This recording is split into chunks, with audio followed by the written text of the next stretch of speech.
The day it arrived, the world was gray. Not storm gray or winter gray, just that dull washed-out shade that sits between seasons. A day when the air feels heavier than usual and everything looks slightly out of place.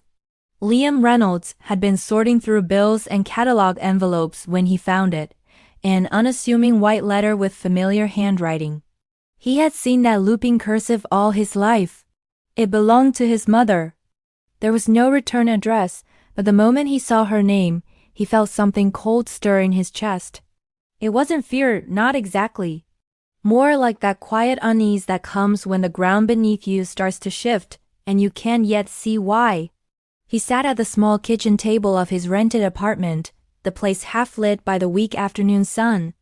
Outside, city traffic hummed faintly. He turned the letter over once in his hands before opening it, the paper soft and creased. Inside was a single page. He read it once, then again. Slowly.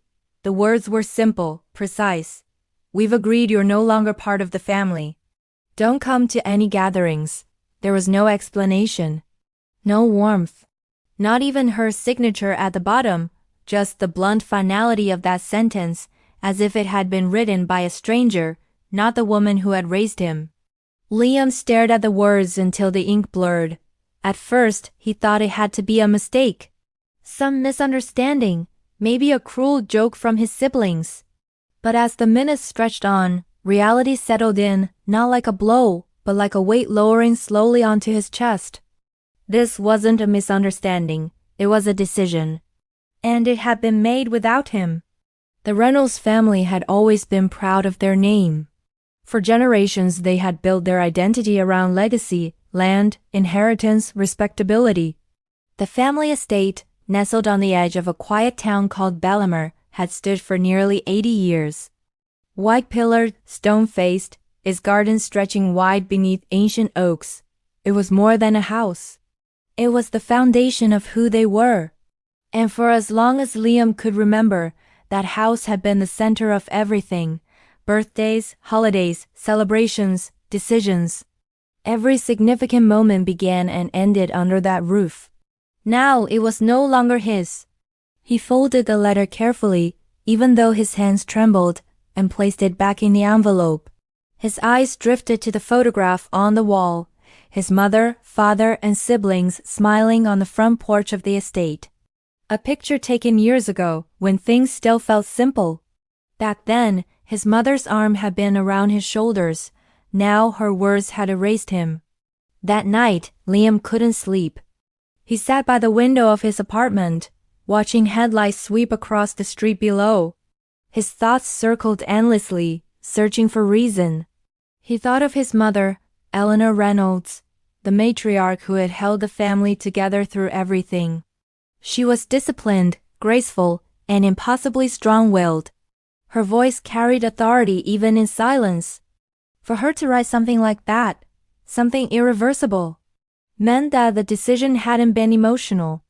It had been deliberate, and that terrified him more than anger ever could. He tried to think of what could have caused it. The last conversation he'd had with her had been tense, yes, about the estate, about finances, about the growing tension with his older brother, Andrew. But family disagreements were common in the Reynolds household. They didn't end families, they just bruised them. Unless something bigger had happened, something he didn't yet see. He replayed the details of their last argument, his mother's tone sharp, Andrew's eyes cold, his sister Carolyn silent but complicit. They'd been discussing the will. His father's passing had left behind more property than anyone expected, and with that came inevitable disputes. Liam had questioned the numbers, a few inconsistencies in the estate's transfer documents. Small things at first, then bigger. He had even spoken to an attorney, quietly, just to understand if everything was being handled fairly. When his mother found out, she hadn't spoken to him for days. Now, this letter told him what that silence had grown into. The next morning, he went to work as if nothing had changed. He moved through the motions, coffee, subway, desk, but everything felt hollow. The world around him moved forward while he stood still, carrying an invisible fracture inside. He couldn't tell anyone. How could he? How do you explain that your own mother had exiled you? That your family, people who once promised unconditional love, had collectively decided you no longer existed? Every memory felt tainted, every moment replayed in reverse. He remembered birthdays at the estate, his mother's hand on his shoulder, the proud smile as she introduced him to guests as my son, Liam. He remembered the night of his father's funeral, how she leaned on him for strength. He remembered her saying, "You're the steady one, Liam, the one who keeps this family honest," and now honesty was the very thing that had cut him out. Over the next week he waited for a follow-up. A call, an email, a message, anything that might clarify or soften the blow. None came.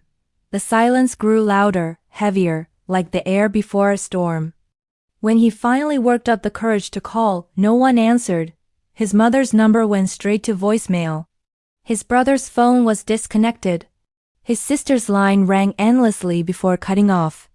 Even the lawyer, the family's longtime advisor, Mr. Halvorson, stopped returning his messages. He drove to the estate once 2 days later. The drive felt both familiar and foreign, the winding road through the old town, the iron gate at the entrance, the stone lions guarding the driveway. When he arrived, the gate was closed.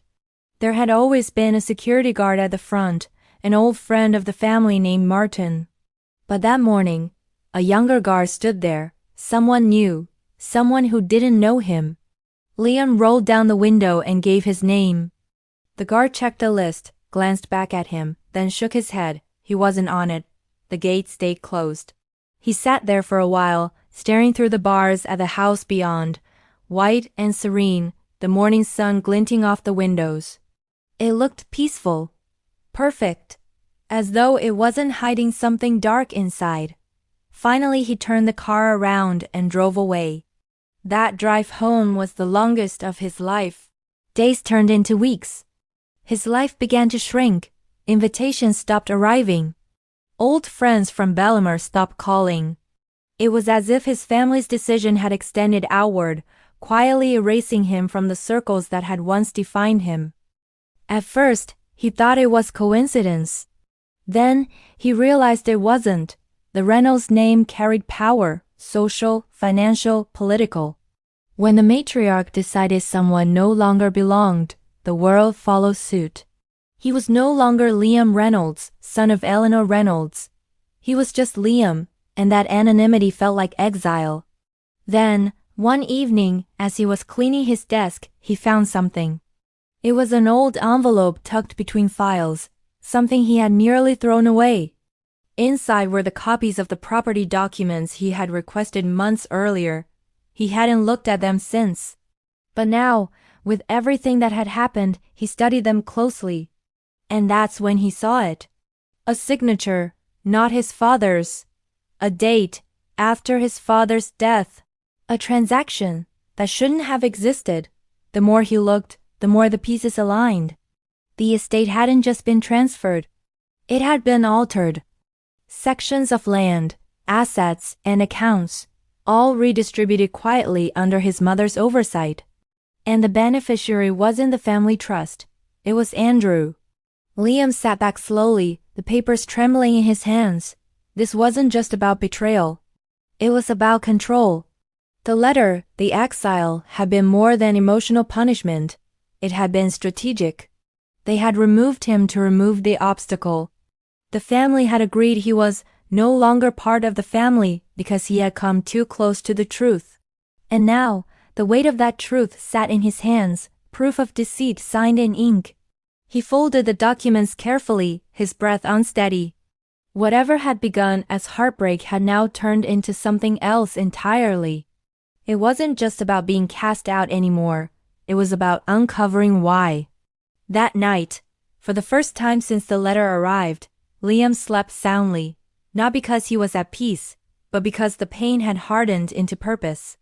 He understood now that the family name he had once defended was a facade, and that his mother's words were not an ending, but a warning. He had been erased to protect something buried deep within the Reynolds legacy. And if that was true, he was going to find out what it was. even if it meant tearing the family's perfect image apart, piece by piece. The days that followed blurred together, quiet but heavy with purpose. The letter from his mother still sat on the table by the window, unopened since the day he read it, as if even touching it again might reignite the sting of exile. But beside it now lay something else, a new stack of papers freshly printed and marked with notes. Liam Reynolds had always been methodical, the kind of man who preferred facts to feelings. For most of his life, that quality had been the reason his family trusted him with responsibility, the one they turned to for practical decisions, for calm judgment. Now that same instinct had become his weapon. He spent hours every night studying the documents he had found, property transfers, trust ledgers, tax records. At first, the inconsistencies looked small enough to overlook. A date altered here, a beneficiary changed there. But as he followed each lead, he began to see a pattern. The estate, the Reynolds family's greatest pride, had been quietly restructured.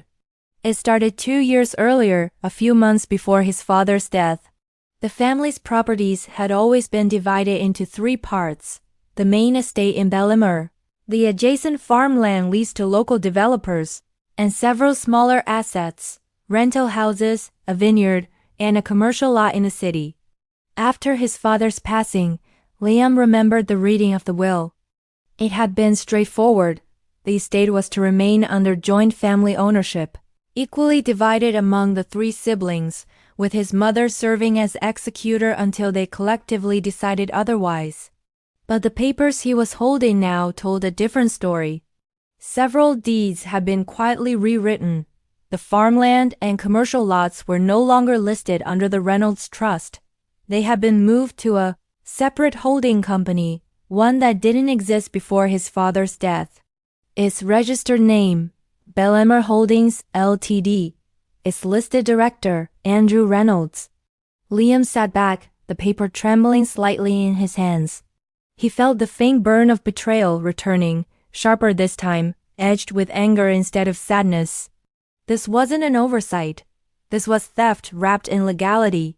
He turned to the next page, a transaction summary. Transfers of funds from the trust's account to the holding company, spread over months. Not large enough to attract suspicion individually, but together they represented millions. And every document bore his mother's approval.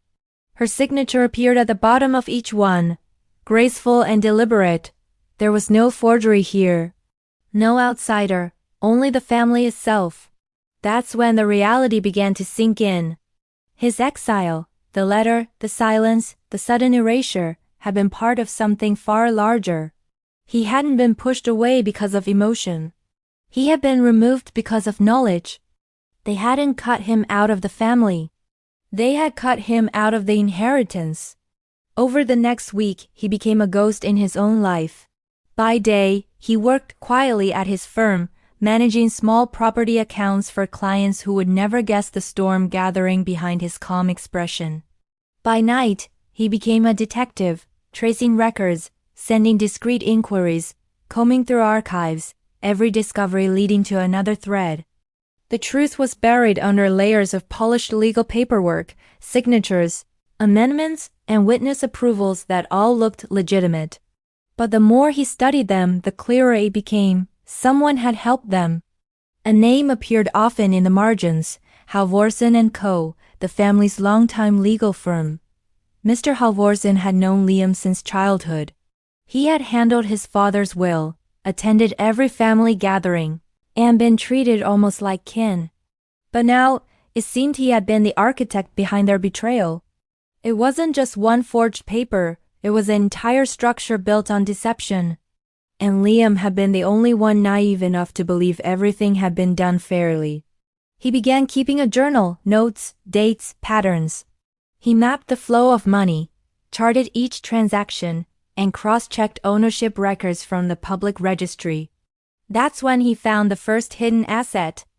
A small townhouse listed under Bellemere Holdings, one he had never seen before. Its address was in the city, near the waterfront. On paper, it was categorized as company property, But his purchase date lined up with the month his father had passed away. Curiosity turned to suspicion. Liam visited the address one rainy evening. The building stood tall and narrow, its facade clean and new, lights glowed from within. He didn't need to go inside to understand what it represented. His brother's car was parked out front. He stood across the street for several minutes, rain dripping from his coat, watching. The curtain on the second floor shifted slightly. A shadow moved, 2 figures, not one. He turned and walked away without looking back. By now, the emotional pain had faded into something colder, determination. He wasn't just uncovering lies anymore. He was collecting proof. If they wanted him gone, he would make them regret the decision. Not through confrontation or anger, those were temporary. He wanted justice that would last. The kind that would tear their facade apart in silence, piece by piece. He began to dig deeper. Weeks of research led him to old files from his father's office, records stored in the Bellamer County archives. Getting access wasn't easy. He had to sign under his father's estate name, hoping the staff wouldn't notice the technicality. Inside the archives, the smell of old paper and dust filled the air. He sat for hours, reading through contracts and estate logs written in his father's precise handwriting. Among them, he found something unexpected, a handwritten note attached to a ledger. It wasn't addressed to anyone in particular, but the handwriting was unmistakable. If anything happens to me, ensure every document passes through Liam. He's the only one who will question what doesn't add up. The note was dated 3 months before his father's death. Liam's throat tightened as he read it again. The old man had known. He hadn't trusted Andrew. And he had known Eleanor would protect him. The family's corruption hadn't started after his father's death. It had been growing long before that, quietly feeding on trust and tradition. The ledger attached to the note became the key. It wasn't just a financial record. It was a map, lists of properties, assets, and shares that didn't appear in the public will. Some were small holdings, farmland, unused lots, but others were substantial. Offshore accounts, hidden investments, quiet partnerships. All of them had been erased from the trust's current version. Together, they represented everything his father had built and everything his mother and brother had stolen. The realization settled deep in Liam's chest. This wasn't about money. It was about power, the kind that families like the Reynolds wielded silently, generation after generation. And now, for the first time, that power had a weakness. Him, that night. He returned home and spread the documents across the table, the letter from his mother at one end, the ledger at the other. Between them lay the story of how love and loyalty had turned into greed and deceit. He began making copies, scanning every page, storing digital backups on encrypted drives. He cataloged each piece of evidence with precision, every forged signature, every shell company, every transaction that reeked of manipulation. He wasn't sure yet what he would do with it. Expose them? Take it to the authorities? Leak it to the press? He didn't know. Not yet, but he knew he had something they didn't time. His family was too secure, too certain of their own control. They thought they had erased him, but in doing so, they had freed him. He could move quietly now, unseen, unheard. And he intended to use that silence. One evening, while backing up the files, he noticed something odd. A missing folder in the records. An unaccounted transaction made under Bellamer Holdings 6 months after the last recorded transfer. It was large, nearly $3 million. Its destination was redacted. He checked the signatures. His mother's name wasn't on it this time. It was Caroline's, his sister. Until that moment, he had believed Caroline had been merely a bystander, quiet, loyal, uninterested in business. But now her name appeared on the final largest transfer of all. The realization sent a chill through him. The conspiracy wasn't between 2 people anymore. It involved all 3. His entire family had signed his exile together. Liam leaned back, the computer screen glowing faintly against the darkness of the room. His face reflected in the monitor, tired, pale, older somehow. He thought about his father's note, about the words, "He's the only one who will question what doesn't add up." Now he understood what that truly meant. He wasn't just fighting for fairness anymore. He was fighting for his father's legacy and for the truth buried under years of deception. He turned off the computer, the room falling silent. Outside, rain began to fall again, tapping softly against the window, the same quiet rhythm as the day the letter arrived. But this time he didn't feel helpless. He felt ready. The next chapter of this family's history wouldn't be written in secrets. The night had turned long and sleepless. The documents on Liam's desk glowed faintly under the yellow lamplight, their edges curling slightly from hours of handling. He had been reading them over and over, each line drawing him deeper into a labyrinth he hadn't known existed. The Reynolds family empire, once the picture of generational success, now appeared as something else entirely, a web of manipulation, deception, and quiet corruption spun over years, maybe decades. And at the center of that web sat his mother, Eleanor Reynolds. It was a strange thing, realizing that the same woman who had once read him bedtime stories, who had taught him discipline and dignity, had also orchestrated something so intricate and ruthless. But as he looked at the records before him, the hidden accounts, the false signatories, the offshore filings, the truth was undeniable.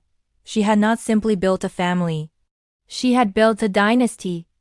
And like all dynasties, it was sustained by control, the control of inheritance, of reputation, and of silence. Over the following week, Liam began piecing together the invisible structure of their empire.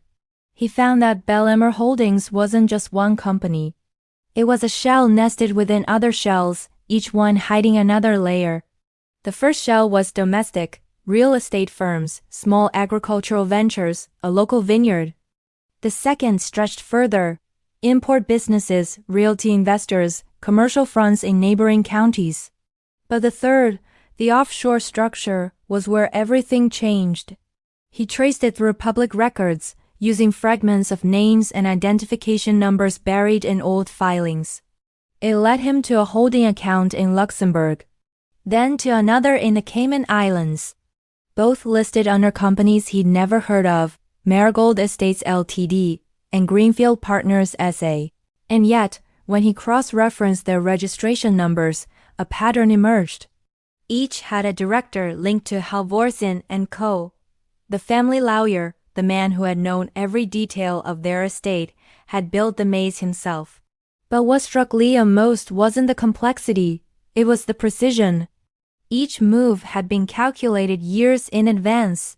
The kind of planning that required not just greed, but foresight. His father's passing hadn't caused this structure, it had merely activated it. The deeper Liam went, the clearer it became that every member of his family had played a role. Andrew, the eldest brother, was the executor, the face. He ran the businesses, signed the checks, met with investors. The public believed he was the one preserving the Reynolds legacy. In truth, he was the shield, a front for decisions made elsewhere. Carolyn, the youngest, had always stayed out of the spotlight. The quiet daughter, the artist, uninterested in money or property. But now, her name appeared again and again, listed as a secondary signatory on transactions that rerouted funds through cultural and philanthropic accounts. She was the laundering mechanism, the one who made greed look graceful. And Eleanor, their mother, was the architect. Nothing moved without her. Every transaction bore her trace, an authorization code, an oversight note, a perfectly timed approval. She had disguised her power beneath the image of a retired widow. To the outside world, she was the grieving matriarch holding her family together after tragedy. But within the records, she was something far more formidable. She was the storm. Liam began to see the pattern of their operation as if it were alive, a living organism feeding off money and secrecy. Every branch of their wealth looped back to the family trust, concealed beneath layers of legitimacy. It was elegant, and it was monstrous. He realized then that exposing them would not be easy.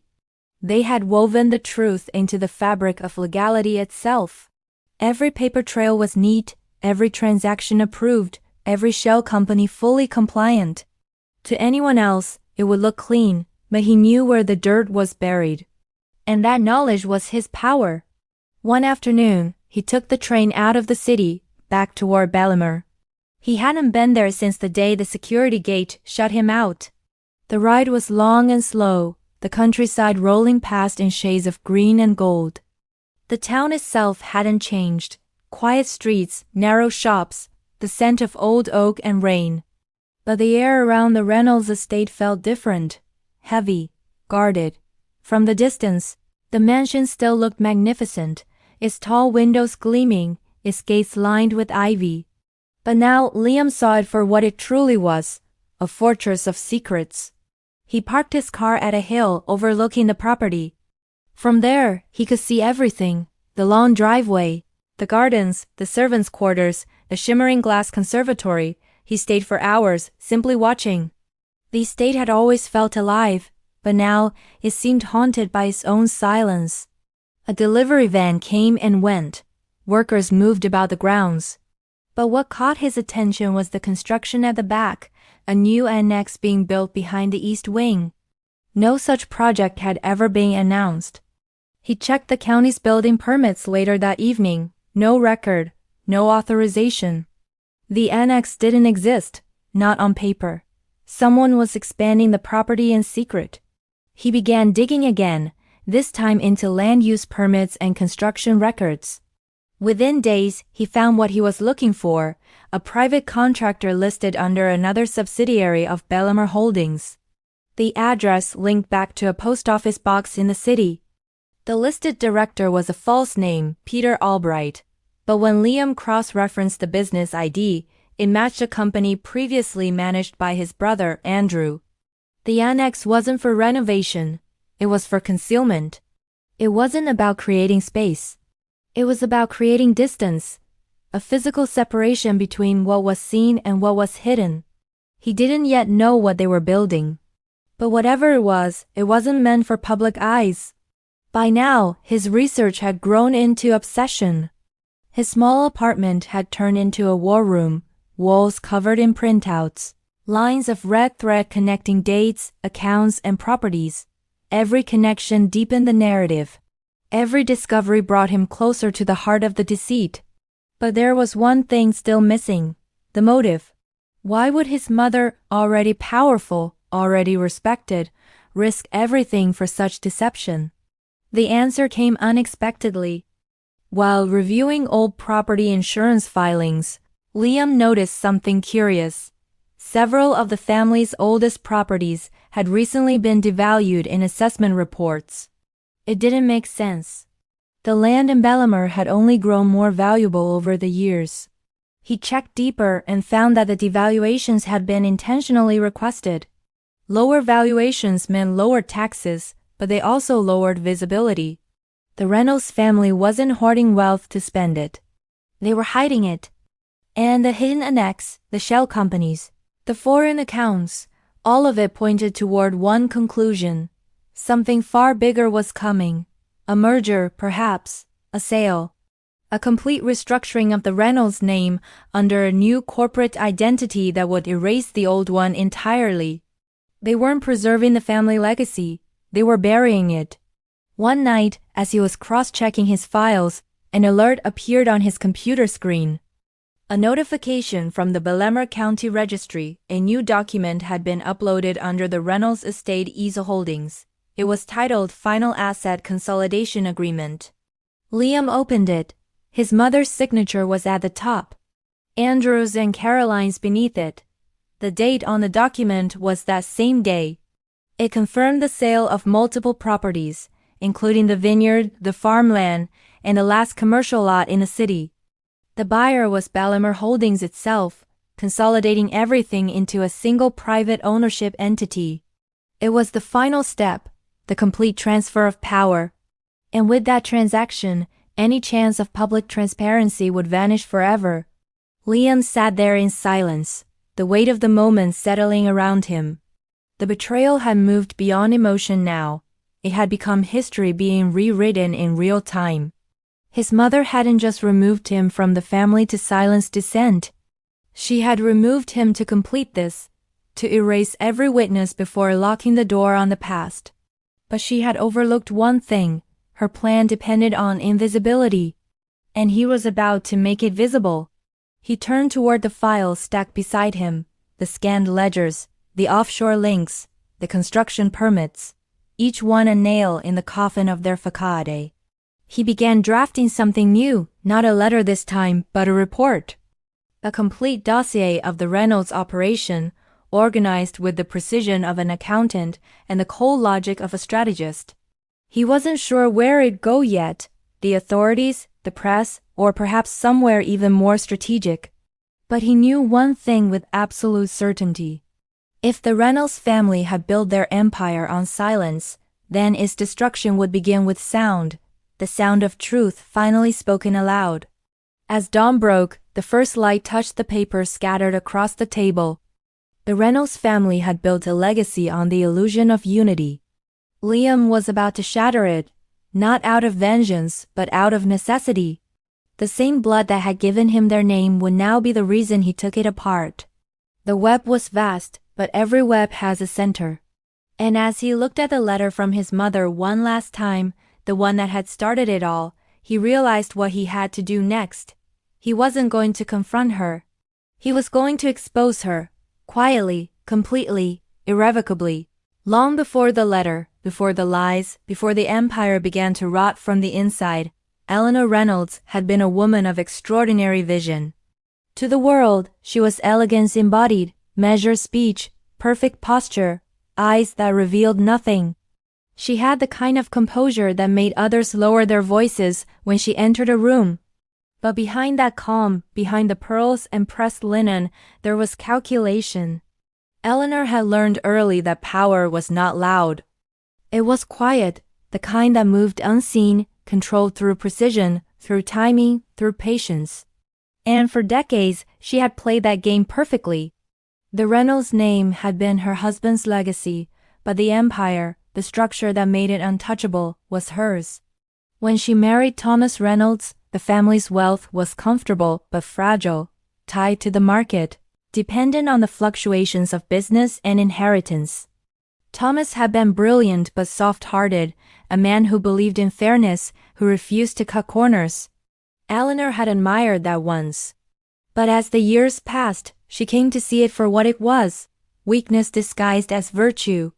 She had watched him build with honesty and lose with pride. Each deal he refused to manipulate, each opportunity he turned down for the sake of principle, all of it, in her eyes, had cost the family strength. So she began to make quiet corrections. She started small, minor property adjustments, clever reevaluations, unseen partnerships. She restructured trust accounts under her supervision, moving pieces one by one. Thomas never questioned her. He thought her attention to detail was devotion. By the time he realized what she had built, it was too late to stop it. When he passed away, the family empire was already hers in everything but name. Eleanor moved through her grief not as a widow, but as a strategist finalizing a plan. She knew her children would each play their roles: Andrew, the loyal executor; Carolyn, the quiet participant; and Liam, the moralist. She loved all three in her way, but she trusted none of them. Especially Liam. He was too much like his father, disciplined, observant, and cursed with conscience. The kind of man who believed truth mattered more than order. Eleanor had spent her life learning that truth was a luxury, one that only the powerful could afford to tell. She had watched him grow, watched the same stubborn spark that once lived in Thomas flicker in him. She had known one day he would question everything, so when he did, she was ready. The exile had not been impulsive. It had been prepared long before the letter was written. In her study at the Bellemere estate, Eleanor kept 3 safes, one for cash, one for documents, and one for what she called the contingencies: leverage, blackmail, silent insurance. Inside were things no one outside the family had ever seen: signed agreements, confidential letters, and files that ensured no one, not her children, not their allies, not even the family lawyer, could turn against her without consequence. It was control in its purest form, invisible, absolute. She had learned over time that wealth could crumble, reputation could fade, but secrets could outlive both. And she guarded hers with the same care she once reserved for her children. To the world, she was the grieving matriarch who had gracefully managed her late husband's estate. To her peers, she was the perfect image of leadership, attending charity events, hosting luncheons, donating land for causes that earned her admiration. But beneath that charm lay an empire rooted in quiet coercion. The construction projects, the shell companies, the offshore accounts, all of it was part of a structure she had spent decades perfecting. The Belmer Annex under construction wasn't an expansion. It was a vault, a private archive, built to secure the very documents that could destroy her if ever revealed. Blueprints, contracts, transactional backups, everything that tethered her power to paper would be sealed there, beneath reinforced concrete and biometric locks. No one but her and Andrew knew its true purpose. And that, she thought, was how it should be.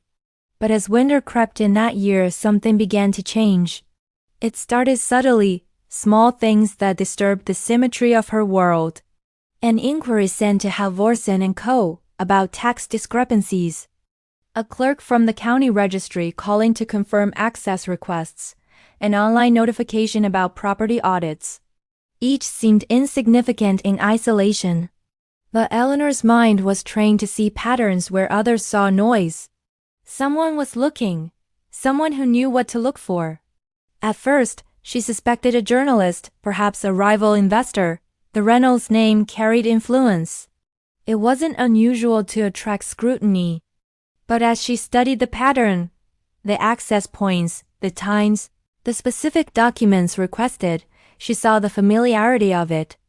The way the investigation threaded through accounts and records in quiet, methodical precision, it was not random. It was Liam.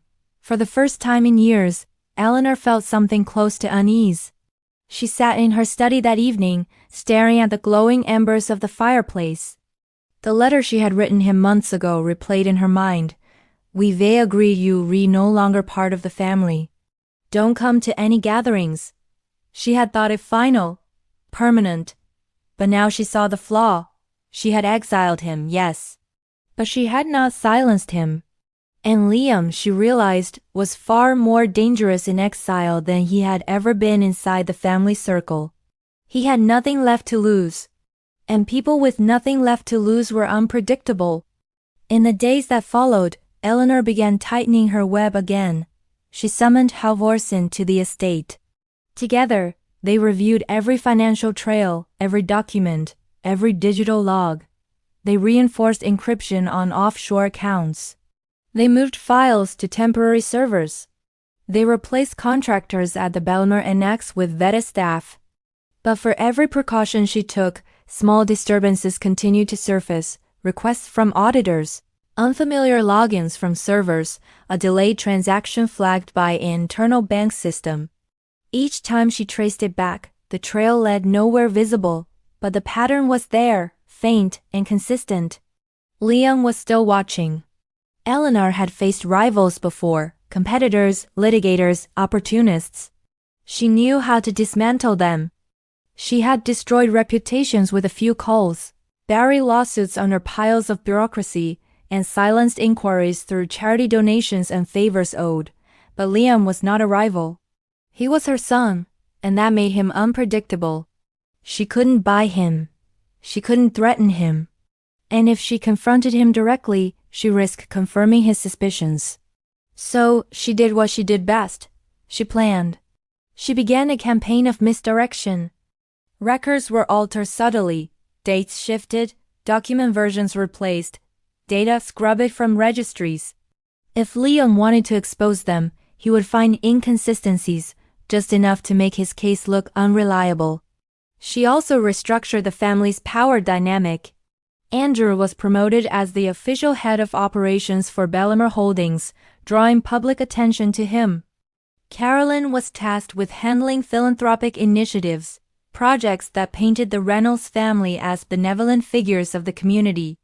The more visible they became, the more invisible she became. And in the shadows of that new narrative, Eleanor waited. She believed time would wear Liam down. That isolation, frustration, and doubt would undo him long before he could undo her. But what she didn't know, what she couldn't imagine, was that Liam wasn't working alone anymore. Far away, in a small office above a quiet cafe in a city, a new file had been opened. The file bore a title in bold black letters: The Reynolds Family Trust, Internal Irregularities and Unlawful Transfer of Assets. It was marked confidential.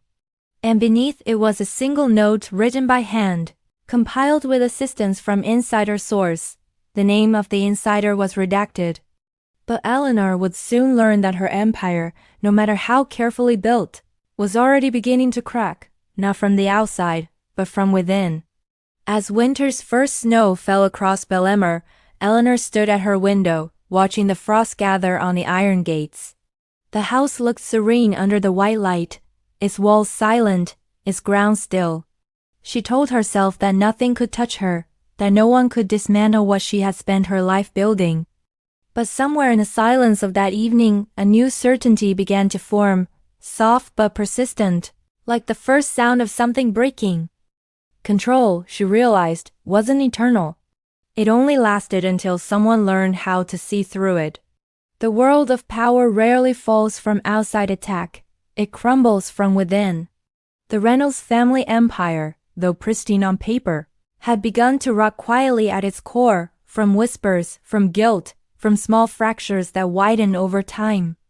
Liam Reynolds had always known his family's control depended on loyalty, but he also knew loyalty built on fear never lasted. And somewhere deep within the machinery of his mother's empire, one person had already stopped believing. The first message came without a name. It was a single line, sent to the encrypted email Liam had created weeks ago to store his findings. You're right, you're not crazy. Check the second floor of the Bellemere Annex, behind the south wall. There was no signature, no reply address, just those words. At first, Liam thought it might be bait, a trap laid by his mother's people to trace him. But when he compared the timestamp of the email to the annex's construction schedule, something clicked. The message had been sent only hours after new materials were logged at the site. Someone inside knew what he was doing. And they were helping. Over the next few weeks, the messages continued. Always brief, always precise. They guided him through the network like breadcrumbs, pointing out account numbers, hinting at server access points, confirming small details he couldn't have known alone. Each note unlocked another piece of the puzzle. The informant wasn't guessing. They knew everything. At night, Liam worked under the faint glow of his laptop screen, tracing each new clue. He built maps, compiled data, matched timelines. And slowly a pattern emerged. His insider wasn't a secretary or an assistant, it was someone closer. Someone with access to the private side of the Reynolds operations, the annex plans, the encrypted files, the overseas transactions. Someone who worked under Eleanor herself. The fifth message confirmed it. She keeps everything in hard copy. The digital backups are decoys. If you want the truth, you'll have to get inside. It was a risk, but Liam knew what he had to do. He couldn't rely on screens anymore. He needed evidence, tangible, undeniable proof of the empire's corruption. The annex, the one his mother had built behind the main house, was the key. He had seen it only from the distance, a modern addition cloaked in secrecy. To outsiders, it looked like an art gallery or guest wing, but now he knew better. It was a vault, a fortress of paper. And someone inside had just given him the map. Through the clues, Liam pieced together who it might be. At first, he suspected Martin, the old caretaker who had worked at the estate for years. But Martin had retired months earlier. Then he thought of the lawyer's assistants, but they would never risk crossing Halvorsen. That left one person, Carolyn, his sister. The thought stunned him. She had always been his mother's quiet accomplice, obedient, reserved, invisible. But the tone of the messages, the way they were written, concise, deliberate, edged with guilt, sounded like her. It made sense. Caroline had never been as comfortable with deception as Andrew or their mother. Growing up, she had been the emotional one, the one who painted to escape the house's perfection. Liam remembered her quiet eyes at the will reading, her hands trembling slightly as their mother spoke of unity. She had known even then. Maybe she had been complicit out of fear. Maybe guilt had finally pushed her to act. Either way, she had become his unseen ally. The sixth message contained something new, an image. A photo of a handwritten ledger, faintly illuminated under dim light. At the top of the page, written in Eleanor Reynolds' careful script, were the words, Bellamere Consolidated Transfers, Final Draft. Below it, a list of names and account numbers, not corporate entities this time, but personal ones. Liam's eye stopped on one entry halfway down the list. Carolyn Reynolds, $2.3 million, offshore transfer. Status. Completed. The sight hit him like a physical blow. She wasn't just helping him, she was trapped in it too. The money in her name, the final transaction he discovered in Chapter 2, wasn't a reward, it was leverage. His mother had used her as the safety valve, making her appear complicit so that if anything came out, she'd fall with them. It wasn't loyalty that had kept Carolyn silent. It was blackmail. And now, her quiet rebellion was beginning to undo everything. In Bellamere, the annex neared completion. Workers came and went. Trucks carried materials through the estate gates under the watch of private security. But inside, beneath polished floors and mirrored halls, a sealed chamber was being built, lined with temperature-controlled vaults and biometric locks. Every file that mattered, every original deed, share agreement, and will amendment, would be moved there. Once sealed, no one outside the family would ever access it. Time was running out. That week, Liam's contact went silent. Days passed without messages. The absence was sharp, unsettling. He checked his encryption logs, no trace of activity. Then, one night, an unmarked envelope appeared under his apartment door. No name, no return address. Inside was a single USB drive, and a note. If you want her empire to fall, use this. Don't look for me. He plugged the drive into his laptop cautiously. The folder inside contained hundreds of scanned documents, internal memos, bank authorizations, signatures, and the full architectural layout of the Bellamere Annex. At the center of it all was a digital copy of Eleanor's private ledger, the real one. It detailed everything: the offshore accounts, the false charities, the money laundering through philanthropic grants. Each transaction was linked directly to her signature, date-stamped, notarized. It was complete, and it was catastrophic. If these files went public, the Reynolds name would collapse overnight. Liam spent hours studying the data, his heart steady, his thoughts methodical. For months, he had gathered fragments, traces, scattered truths. Now, everything was here condensed, irrefutable. But what caught his eye wasn't just the content. It was the metadata, the signature of the device that had scanned the files.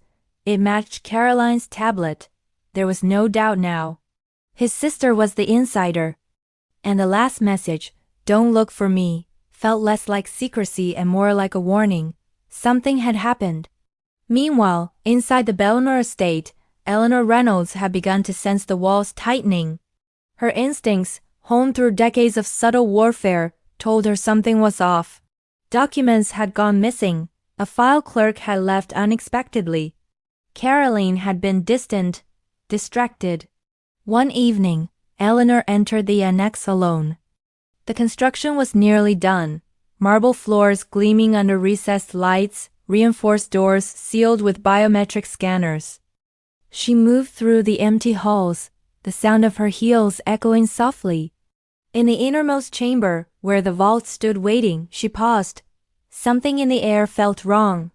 A draft, faint but unmistakable, brushed against her face. She turned and saw it.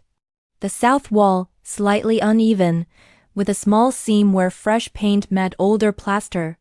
Behind it, she knew, was the archive compartment, the one that would eventually hold her empire's secrets. But it wasn't sealed. Someone had been here. That night, she called Andrew to the study. Though no words were spoken between them, in our narration, we feel the silence as communication. He understood.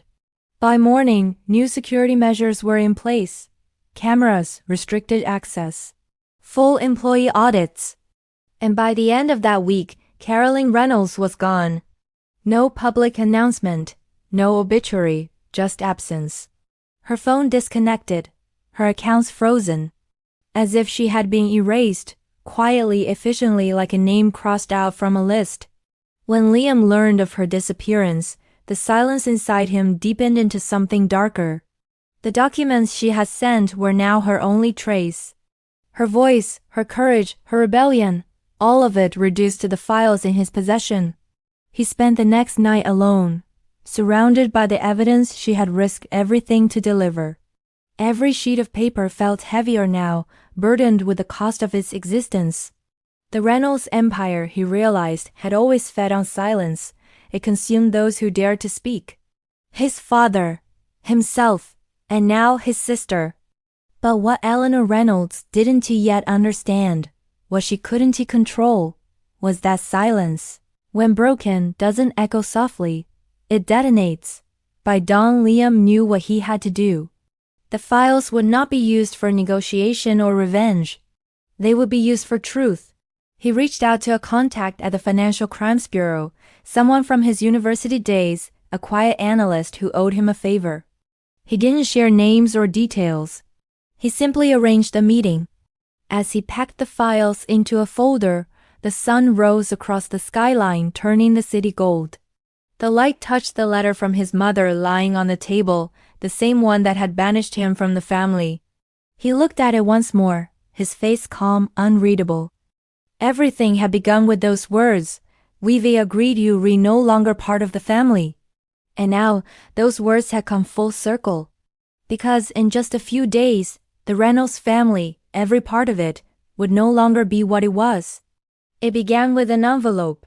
No names, no signatures, just a plain brown envelope left in the overnight mailroom of the Financial Crimes Bureau in downtown Bellemere.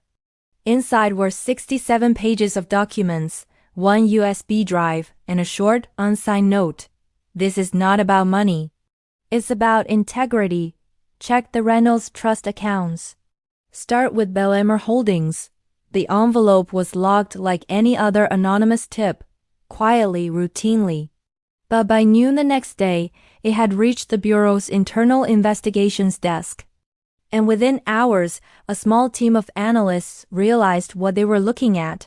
It wasn't rumor, it was evidence. Clear, comprehensive, and damning. The Reynolds family's entire financial structure, decades of secrecy, was laid bare in black ink. Liam Reynolds didn't know when exactly the leak happened. He had delivered the files to his contact, given them context, then left without asking questions. He didn't need recognition or credit. He didn't even want it. He just wanted the truth to move, to leave his hands, to become something unstoppable. And once it did, there was no going back. He deleted his backup drives that same night, burned his notes, and left the apartment for the first time in weeks. He walked through the city until dawn, past empty streets, through quiet parks, under flickering streetlights. The sky was pale gray when he stopped at a bridge overlooking the river. The water shimmered faintly beneath him, carrying the first light of morning. For the first time since the letter arrived, he felt weightless. What came next? Investigation, fallout, exposure, no longer belonged to him.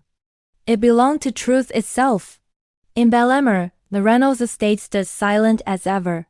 From the outside, nothing had changed. The iron gates gleamed, the gardens bloomed. The mansion stood as immaculate as it always had, a symbol of stability, wealth, and class. But inside, small ripples of disruption began to move. First came a call from Halvorson's firm. An unexpected audit request from a financial regulator. They had questions about offshore holdings, charitable donations, and discrepancies in the trust's filings. Then came a visit from the bank, a formal review of the Bellamar Holdings accounts due to routine procedural irregularities. At first, Eleanor Reynolds dismissed it all as bureaucratic noise. These things happened. Wealth attracted scrutiny. But when the third notice arrived, an official summons for documentation verification, she felt something shift inside her. The pattern was too precise, too deliberate, and too quiet. Someone wasn't attacking her. Someone was exposing her. For the first time in years, the rhythm of her world faltered. Meetings were postponed, transactions delayed. Calls from investors went unanswered. Her days, once ruled by discipline and control, became reactive. A woman accustomed to steering now forced to hold on. Andrew tried to reassure her, but his voice carried uncertainty. Caroline was gone, her disappearance now whispered among staff and acquaintances. And the once loyal Halvorson had grown cautious, less confident in their correspondence. Control, Eleanor realized, was a living thing. It needed constant feeding. And somewhere in the distance, that lifeline had been severed. Meanwhile, at the bureau, the investigation deepened.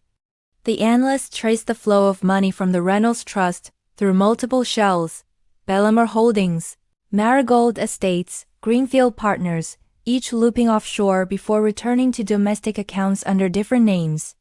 What they found was more than simple tax evasion. It was systemic manipulation, falsified charity accounts, property laundering, and concealed transactions stretching back over 20 years.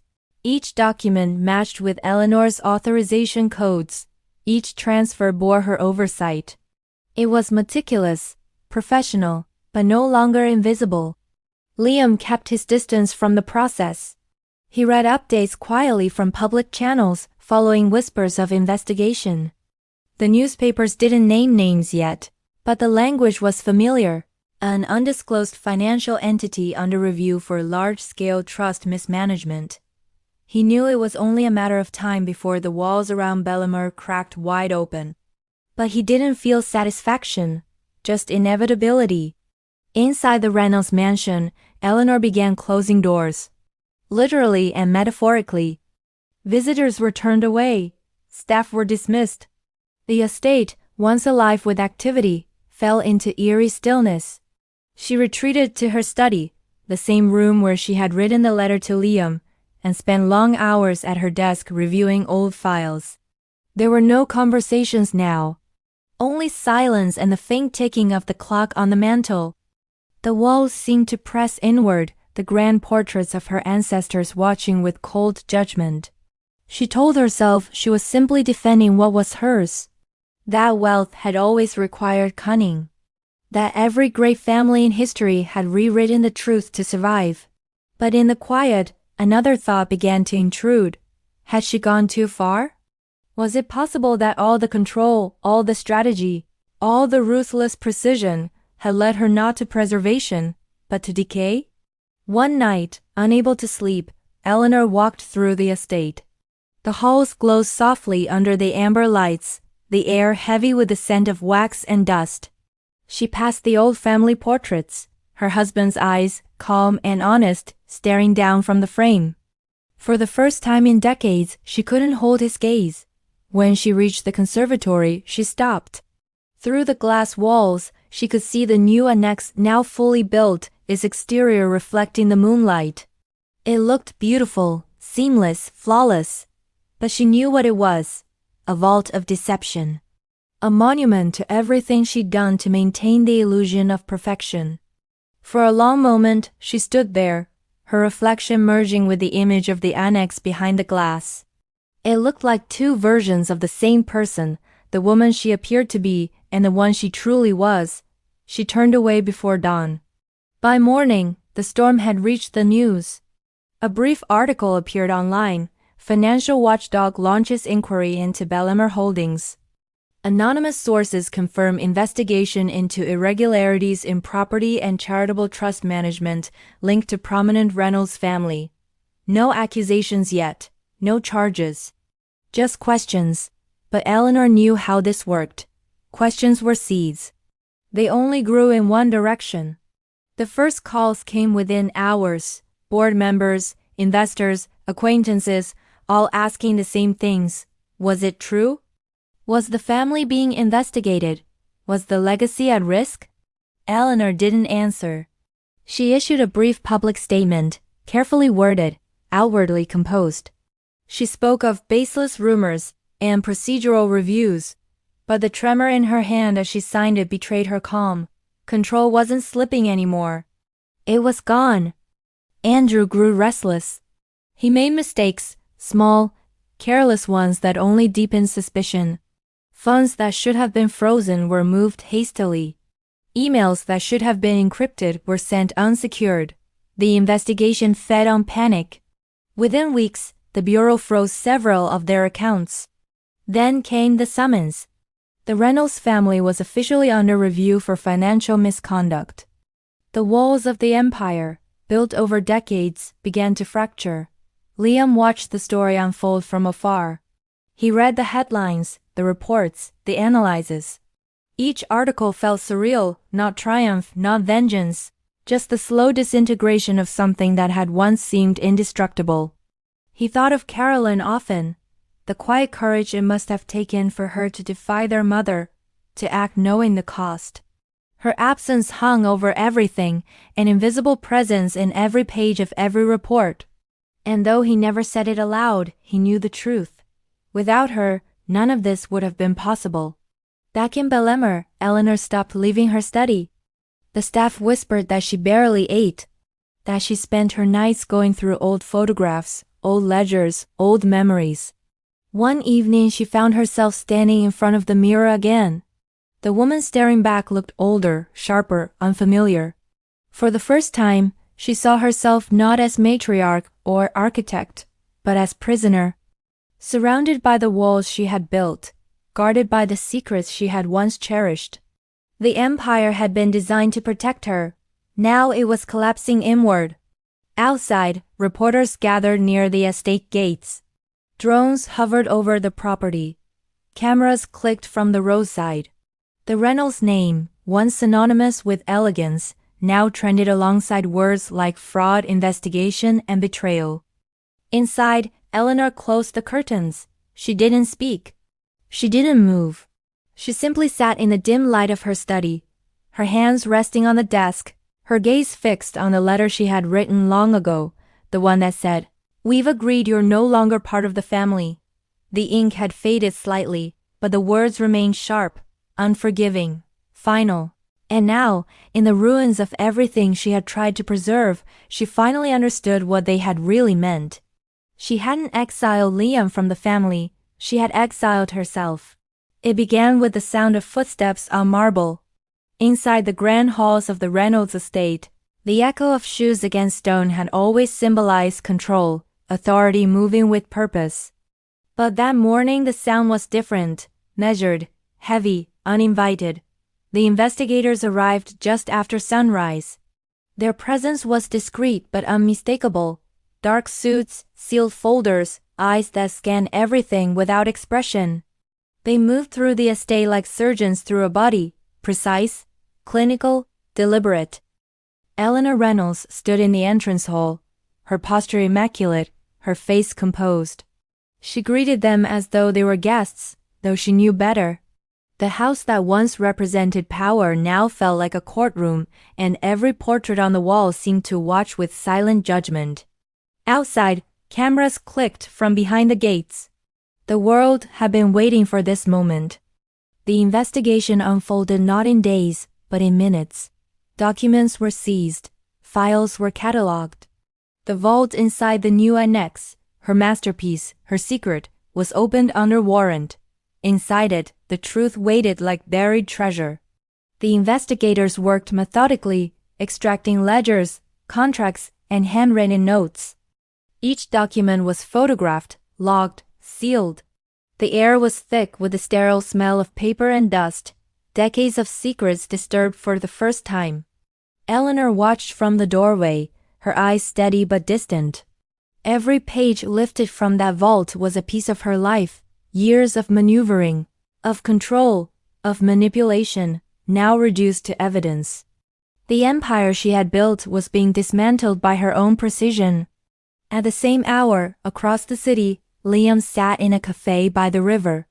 The place was quiet, half empty, sunlight filtering through the large windows. The newspaper lay open on a table in front of him. The headline was brief, clinical, inevitable. Reynolds family under formal investigation for financial misconduct. There were no photographs, no sensationalism, just words. Words that carried the weight of generations collapsing under their own deceit. He read them slowly, then folded the paper and set it aside. He had expected satisfaction, vindication, something. But all he felt was stillness, a hollow kind of peace, like a wound that had finally stopped bleeding but would never truly heal. He thought of Carolyn, her quiet bravery, her disappearance, her choice to stand against their mother when no one else would. He wondered if she would have wanted this outcome, or if she had imagined something gentler. But the truth, once released, no longer belonged to anyone. It simply existed. Back at the estate, the investigators moved toward the study, Eleanor's sanctuary. The desk was immaculate, the fireplace cold. On the mantel, framed photographs stood in neat rows, her husband, her children, the family in happier years. Each one looked like a relic now, a portrait of people who no longer existed. When the investigators opened the drawers, they found meticulous order, letters arranged by date, notes categorized by subject. But among them, something unexpected, a sealed envelope marked, "To be opened only in the event of my absence." It was handwritten, addressed not to her children, but to the executor of the Reynolds estate. Inside, a confession. Not of guilt, but of intent. A justification written in her own words. She spoke of preservation, of legacy, of protection, of ensuring the Reynolds name survived in a world too corrupt for honesty. She called her actions necessary corrections. She described her husband's virtue as a liability and her children's loyalty as a currency that could not be trusted. It wasn't remorse. It was reasoning. Even in the face of exposure, Eleanor Reynolds sought control over how her story would be told. By afternoon, the news had spread everywhere. Every network, every headline, every whisper in Bellemere carried her name. What had once been the image of grace was now a symbol of scandal. Former associates issued statements of shock and disappointment. The family lawyer Halvorsen resigned publicly. Andrew disappeared from public view. The Reynolds name, once spoken with admiration, was now an open wound. That evening, as the sun sank behind the hills, the investigators left. The estate was silent again, but not the silence of power, the silence of aftermath. Eleanor stood alone in her study, surrounded by emptiness. The air was still. The scent of paper lingered. She walked slowly to the window overlooking the annex, that pristine structure now stripped of its purpose. She had built it to secure her empire, but now it stood as her monument. Cold, sterile, meaningless. Her reflection stared back from the glass, older, smaller, human. For the first time in her life, she felt the full weight of what she had done. Not because she regretted it, but because she realized it no longer mattered. Control, wealth, reputation, all of it dissolved the moment the truth stepped into the light. She had built a house of mirrors, and the reflection had turned against her. Liam watched the same sunset from miles away. The light reflected off the river, turning the water to gold. The city around him buzzed with the muted energy of distant chaos, the noise of a dynasty falling. He thought of the house, the one that had defined his entire life, from childhood to exile, the place that had given him his name and taken it away. He pictured his mother standing in that study, still believing she could control the narrative, even as the world redefined it for her. He didn't hate her anymore. Hatred had burned itself out long ago, replaced by understanding. She had lived by a single rule: control or be controlled. And in the end, it had destroyed her. In the weeks that followed, the investigation widened. Authorities uncovered offshore transfers, forged deeds, and falsified charity donations. Accounts were frozen. Properties seized. The Bellemere Annex, Eleanor's pride, was sealed as evidence storage. Reporters stood outside the gates every morning, their cameras catching glimpses of the estate that had once been untouchable. The Reynolds empire was gone. Eleanor's health began to decline. She rarely left her room. The stress, the scandal, the isolation, they eroded her strength faster than time ever could. She spent her final days surrounded not by family, but by silence. The same silence she had once wielded against her enemies, now wrapped around her like punishment. She didn't fight it. Perhaps, in some unspoken way, she knew this was how it was meant to end. The matriarch, alone in the house she had ruled, her empire turned to ash. When the official verdict came, guilty of financial misconduct, with sentencing suspended due to health, it was merely a formality. The world had already moved on. The Reynolds estate was auctioned quietly 6 months later. The proceeds went towards settlement payments and restitution. The family name, once engraved in stone, was reduced to a footnote in financial history, a cautionary tale about legacy, power, and the cost of silence. Liam never attended the hearings. He didn't need to. He had seen enough of his family in the documents to understand who they had become, and who they had always been. He moved away from the city, finding a small house near the coast. It wasn't wealth, but it was peace, something the Reynolds family had never known.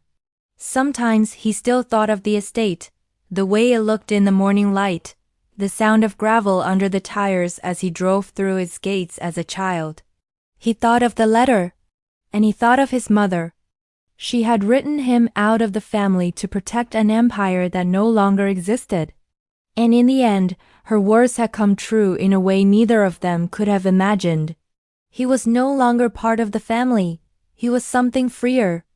As spring returned to Bellemere, the once grand estate sat empty. The gardens grew wild. The annex stood sealed, its windows dark. And somewhere in the upper study, a single photograph remained, a family portrait from years ago. Dust gathered over their smiles. The frame leaned slightly, as though time itself had grown tired of keeping it straight. The Reynolds empire was gone. But the story of its rise and fall, lingered like a ghost, echoing through the quiet halls where ambition had once lived.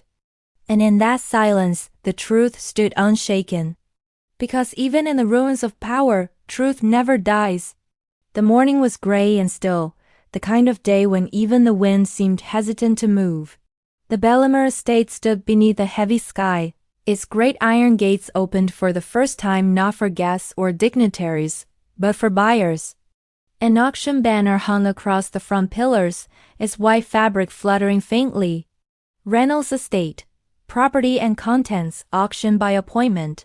It was strange, almost unthinkable, to see strangers walking through the grand foyer where one's only family had tread, men in tailored suits.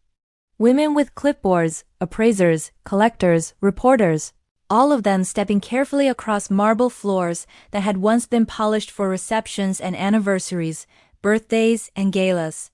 Now, they were here to assign prices, to measure value in currency instead of memory. Everywhere, the past lay exposed. The crystal chandelier above the staircase sparkled under the inspection light.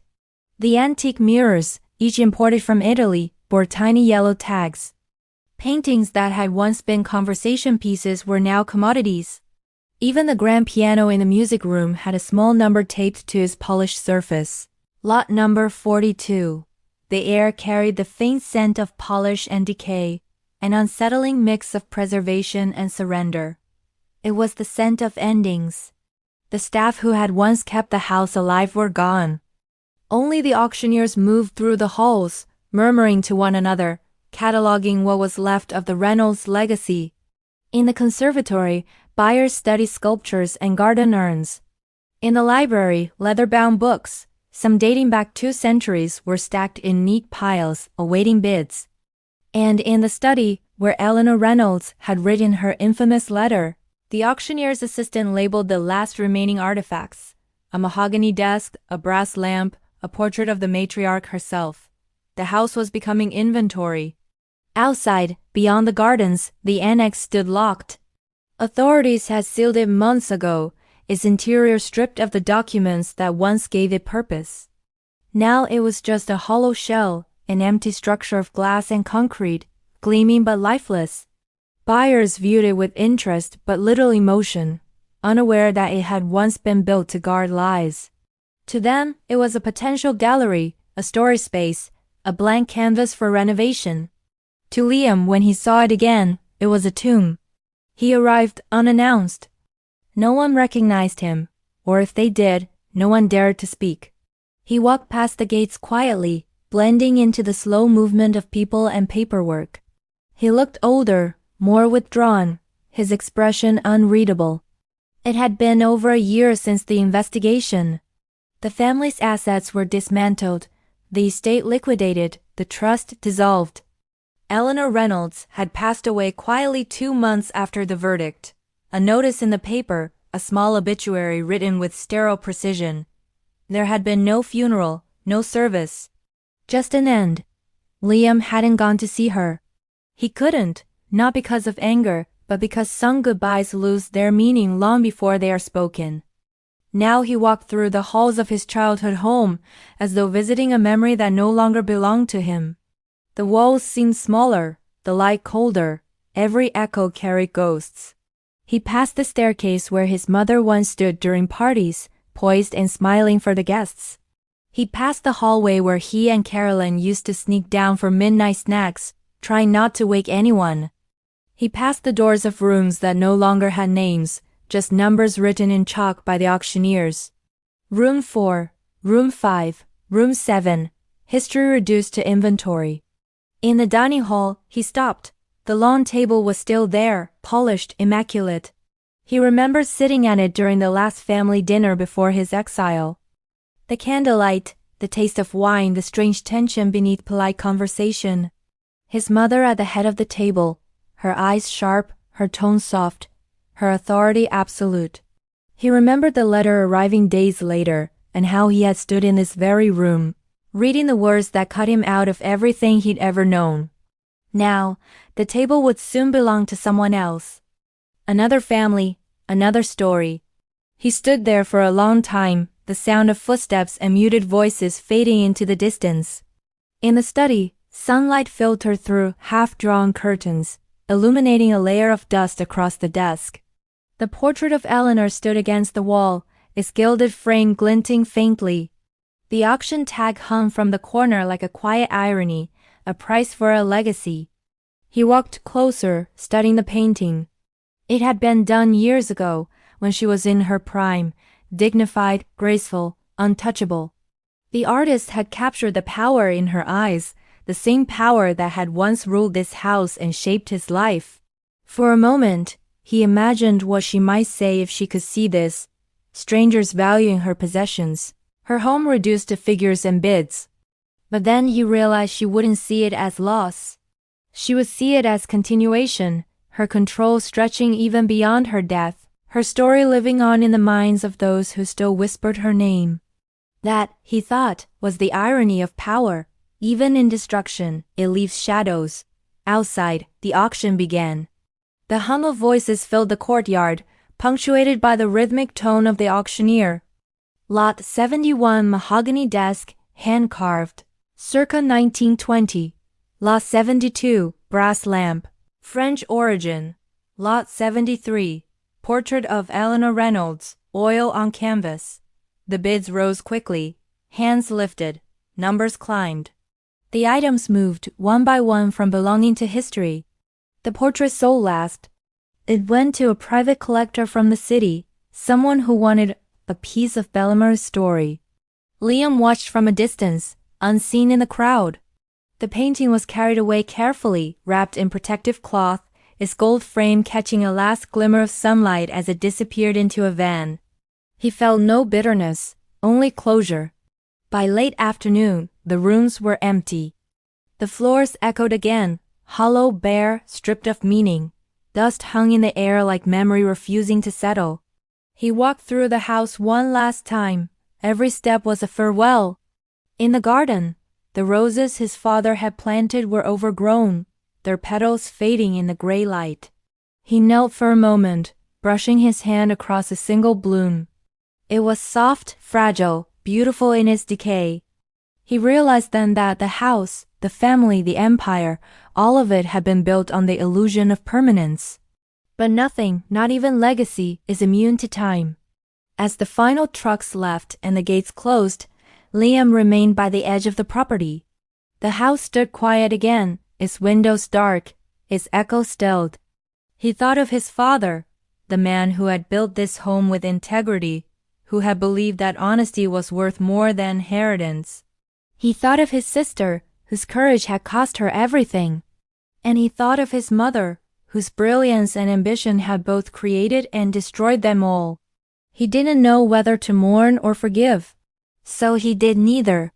He simply stood there, watching as the wind moved through the tall grass, carrying with it the last traces of a name that had once meant everything. When he finally turned to leave, the first drops of rain began to fall, soft, steady, unrelenting. They struck the roof, the steps, the empty fountain. The sound filled the silence like a requiem. By the time Liam reached his car, the estate behind him was blurred by mist and distance. No longer a home, no longer an empire, just a memory fading into the weather. As he drove away, the road stretched ahead in quiet, endless gray. And somewhere in that endlessness, he felt the faintest sense of release. The past was behind him now, auctioned, sealed, and gone. The truth had done its work. The legacy was gone. And for the first time in years, the future felt like something he could finally own. The years that followed moved differently, slower, softer, stripped of ambition. The world that had once revolved around power and reputation now passed by like a quiet river, flowing beyond reach. Liam Reynolds lived far from Bellemere now. A small coastal town became his refuge, a place where no one recognized his name, where the word Reynolds carried no history, no scandal, no weight. The house he chose was modest, 2 rooms, whitewashed walls, windows that opened to the sound of the sea. It stood on a hill overlooking the water, where the morning light reached early, and the nights were filled with the hush of waves against stone. He never replaced the luxury he once knew. He didn't need to. Peace, he realized, was not something money could build. It was something silence made space for. He built a quiet routine. Mornings began with coffee and the slow unfolding of daylight over the coast. He would walk down to the beach, collect driftwood, and watch the fishermen cast their nets with steady hands. Afternoons were for reading old novels, estate journals, books his father had once loved. In the evenings, he wrote, not letters, not reports, but reflections. Thoughts about truth, about legacy, about the fine line between control and care. The world had forgotten the Reynolds name by then. New scandals had replaced the old. New empires had risen. The story of Bellemere had faded into history, a cautionary tale buried in the archives of financial law. Only Liam remembered every detail. Not with pride or bitterness, but with clarity, as one remembers a distant storm that reshaped the shore. Sometimes, in the quiet hours before dawn, he thought of his mother. He would picture her in the study, back straight, pen in hand, eyes calm, even as the world crumbled around her. He understood her now in ways he hadn't before. She hadn't chased power for vanity. She had chased it out of fear, the fear of losing control, of being powerless in a world that respected only strength. In her mind, she had protected her family. In truth, she had destroyed it. But even that realization carried no anger anymore. Just a strange compassion, the kind that only comes with distance and time. The town accepted him quietly. They didn't ask questions. They didn't need to. He was simply the man in the white cottage by the sea. polite, reserved, always reading, always writing. Children waved to him when they passed. Neighbors left vegetables by his gate. He repaired fences for those who asked. For the first time in his life, Liam existed without expectation. No legacy to maintain, no name to protect, no empire to guard. Just days, simple, honest, unremarkable. And that simplicity became his redemption. Every few months, he would receive letters, formal notices from lawyers or former associates, detailing the final settlements of the Reynolds estate. He never opened them. Money held no meaning now. Everything that wealth had once promised, security, status, belonging, had proven hollow. The true inheritance he carried was invisible, the knowledge of what power costs when love is sacrificed for it. That was lesson enough. As time passed, he began to write a manuscript. It wasn't a memoir, at least not in the traditional sense. He called it The Architecture of Control. In it, he wrote about systems, not just of wealth or family, but of human nature. How people build walls around themselves, walls made of fear, expectation, and pride, until they forget what they were trying to protect in the first place. He never mentioned names. He never spoke of Bellemere. But between the lines, anyone who knew could read the truth. It was a study of his mother without ever saying her name. A portrait of power painted in silence. He sent the manuscript to a small publisher. They printed it modestly. A handful of copies quietly circulated. It never became famous. But those who read it felt something in it, the weight of truth carried without bitterness. That was enough. One evening many years later, he walked down to the beach during low tide. The sun was sinking, scattering light across the water. He stood barefoot in the sand, the cold sea brushing his feet, and watched the horizon stretch endlessly. The world felt vast again, untamed, honest. He thought of Caroline, her soft defiance, her sacrifice. He hoped she had found peace, wherever life had taken her, or if she still lived at all. He thought of his father, the quiet strength of a man who had believed in goodness, even when it failed him. And he thought, finally, of Eleanor, the woman who had built an empire to keep her family safe, and in doing so, lost them forever. He realized that forgiveness was not something you give to the dead. It's something you give to yourself for surviving them. That night, he lit a candle in the window of his small house. The flame flickered softly, its glow casting long shadows across the walls. He placed a single object beside it, an old photograph, faded with time. It showed the Reynolds family before everything began to fall apart. His father smiling, Caroline laughing, and his mother poised between them, her hand resting lightly on Liam's shoulder. For years, he had kept the photo sealed away, unable to look at it. Now he looked without pain, just memory. He left the candle burning until morning. The years that followed passed gently. The lines on his face deepened, his hair grayed, his pace slowed. But his eyes, the eyes that once burned with anger, then with truth, now carried calm. Visitors came occasionally, readers of his book, quiet admirers who wanted to hear about the philosophy of power and legacy. He spoke to them kindly, never mentioning the name Reynolds. In time even he stopped thinking of himself by it. He had become simply Liam, the man by the sea, a man who once lived through the collapse of something enormous and learned how to exist after it. On his final winter in the town, he walked the coastline one last time. The sea was rough that day, the waves sharp with cold. He stood there, coat pulled tight, watching the storm move across the horizon. He thought of everything that had been, the estate, the letter, the silence, the truth. He realized that the past no longer haunted him. It had simply become part of the landscape of his life, vast, distant, unchanging. And as the wind rose and the sea roared, he smiled faintly. For all its pain, his story had led him here, to a place where he could finally rest. That night, the storm broke. Waves crashed against the shore, wind rattled the shutters. In the morning, when the storm cleared, the first rays of sun touched the white walls of the cottage. The candle by the window had burned itself out. The photograph remained.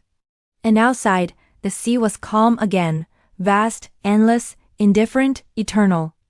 The quiet years had done their work. They had turned grief into wisdom, silence into peace. And for the first time in the long fractured history of the Reynolds family, there was nothing left to lose and nothing left to hide, just stillness. And truth. Time moved forward as it always does. The world forgot the Reynolds name. New stories replaced the old ones, new scandals filled the newspapers, and new fortunes rose on the ashes of those that fell. The Bellemere estate, once the symbol of power and prestige, was rebuilt years later. A developer purchased the land, restored the mansion, and divided it into a collection of private residences. The gardens were replanted, the fountain repaired, the marble polished. To the new owners, it was simply Bellemere House, elegant, historic, valuable. But beneath the renovated walls and manicured lawns, traces of the past still lingered, echoes of footsteps, faint impressions of a life once lived behind locked doors and whispered lies. No one could feel it consciously, but something in the air always carried a stillness too heavy to name. Every home remembers its history, even when no one speaks it aloud. Liam Reynolds did not live to see the reconstruction. He had passed away peacefully 2 years before the project began, quietly, in his sleep, in the small coastal cottage that had become his sanctuary. There were no headlines, no announcements, no inheritance disputes. Just silence, the same kind of silence he had once feared and later learned to love. His neighbors found him the next morning, seated by the window overlooking the sea, a pen still resting in his hand. Beside him, on the desk, was an open notebook. The last page carried a single sentence, written in the calm, deliberate handwriting that defined him even in his final hours. Every empire ends, but not every soul finds peace. The page remained unfinished, and yet, somehow, it felt complete. He was buried in a small town cemetery near the cliffs. No family attended, no lineage stood beside his grave. But a handful of townspeople, fishermen, shopkeepers, quiet admirers of his book, came to pay their respects. The stone they placed was simple: Liam Reynolds, born in truth, lived in silence, left in peace, no titles, no legacy, just a man. And perhaps, after everything, that was what he had always wanted to be. Years later, copies of The Architecture of Control began appearing in academic circles. The book, once quietly published and nearly forgotten, was rediscovered by a generation fascinated by the psychology of power and the moral cost of influence. Professors quoted him. Students wrote essays about his theories on truth and control. Few knew his real story. Fewer still connected the name L. Reynolds on the cover to the scandal that had once shaken Bellemere, but that was fitting. Because Liam had never wanted recognition, only understanding. His words outlived his name, and in that, he found immortality of a different kind. In Bellemere, the rebuilt estate continued to thrive. Families moved in. Children played in the gardens. The air filled with laughter again. But every now and then late at night the new residents would swear they heard something faint, the creak of footsteps in the east hall, the rustle of papers, the whisper of a woman's voice carried through the walls. They would dismiss it, of course. Old houses have their sounds, history has its echoes. But those who listened closely said the voice was calm, precise, and elegant, as though still guarding something even now. And others claimed that sometimes when the moonlight touched the study's window, they could see the reflection of a man standing behind it, watching, silent, unafraid. 2 ghosts, perhaps. One who had built control and one who had broken it, both forever bound to the home that had defined them. Decades passed, generations changed. The name Reynolds faded completely from records and conversation, becoming just another entry in a local history book, a footnote to a forgotten story. But one thing never changed, the truth Liam had written. That no matter how strong, how wealthy, or how revered a legacy may be, the pursuit of control always ends in silence. In a university library in London, a student once found a weathered copy of The Architecture of Control. Inside the cover, someone, perhaps Liam himself, had written a single dedication in faded ink. For those who mistake power for safety, may you find what truly lasts. The student never knew who Liam Reynolds was, but she read the book cover to cover, underlining passages that felt timeless. Control is a fortress built on fear. Truth, when buried, grows roots instead of dying. Every legacy demands a sacrifice. The question is whether it is worth the soul you trade. By the time the century turned, no one remembered the details of the Reynolds scandal. But the philosophy that had grown from it, quiet accountability, moral introspection, the value of honesty over empire, had rippled quietly through time. The world had moved on, but the message had endured. The Reynolds empire had fallen in silence, but from its ashes, something truer had risen. The idea that even in a world built on deception, one act of truth can echo across generations. On the cliffs near Liam's resting place, the sea continued its eternal rhythm, waves rising, breaking, retreating. The wind moved through the grass in long, whispering sighs. His cottage still stood, though the paint had peeled and the windows clouded with age. Inside, the photograph of his family remained by the window, untouched, the faces faded but recognizable. The candle beside it was gone. But the light, the kind that doesn't come from flame, lingered. It was the kind of light that truth leaves behind when everything else has burned away.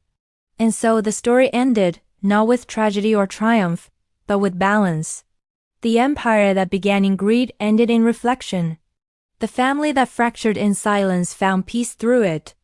And the man who lost everything discovered what cannot be taken, the quiet dignity of living honestly.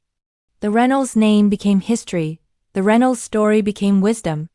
And in that transformation, both found something eternal.